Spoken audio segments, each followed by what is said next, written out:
may lalabas dyan sa cellphone signal.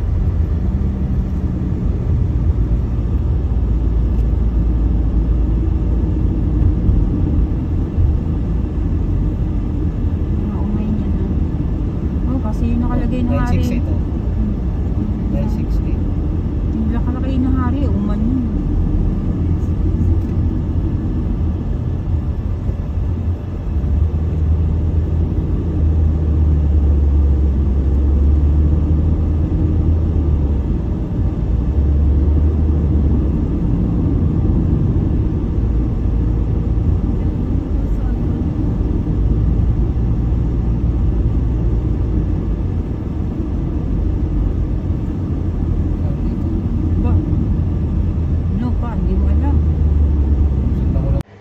Ito na nga at narating na namin itong sinasabing ilog dito sa Oman na ang lugar ay nasa loob din ng UAE. So hindi talaga kailangan ng visa dito. Pero itong lugar na to ay Oman. Sakop po ito ng Oman. Dahil nga sinakita namin ito sa Facebook, so talagang pinagtyaga na itong puntahan. Malapit lang naman din, mga 1 oras kalahati lang simula sa lugar ng Ras Al Khaimah kung pupuntahan mo to. So may palikuran dito. So may mga puno na pwede kang pagpestuhan. Facility na kami umupo sa may baba. So yan, naglagay na kami ng banig. So, maraming ginagawang establishment dito, may maraming ginagawang CR. So, medyo magiging komportable po siya. So, ayan, nasa baba siya, bababa ka pa. May part po dito na malalim ha, may mababaw, may malalim. Yung part na yun, ay malalim po yan, latpas tao po yan. Siguro mga 8 feet po ang lalim. So, napakasarap pong tignan at ang lamig po ng tubig.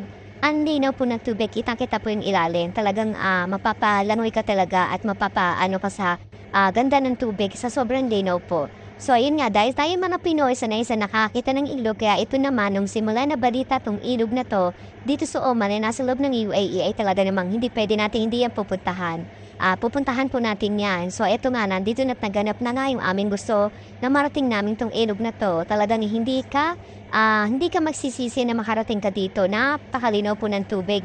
Ang sarap pong paliguan, kitang-kita po yung ilalim. Kita niyo po yan, no? Kitang-kita yung ilalim. Ang ganda po. Ingat nga lang po at medyo madalas po yung mga bato. Kung hindi po sanay talaga, lalo dito sa malalim na parte na yan, ay baka nga po mapasubsub ka sa ilalim.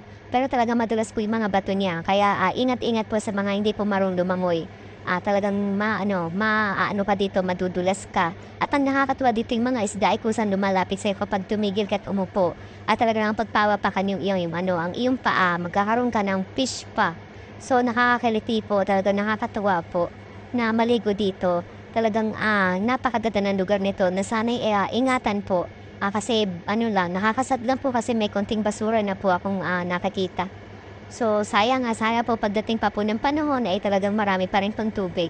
At talaga naman pong napakalinaw po. Siguro pag taglamig dito, ang lamig ng tubig na to.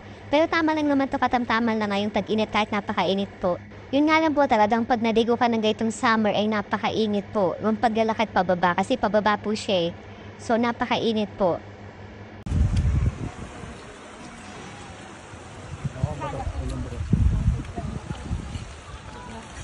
Madulas kasi chinelas mo.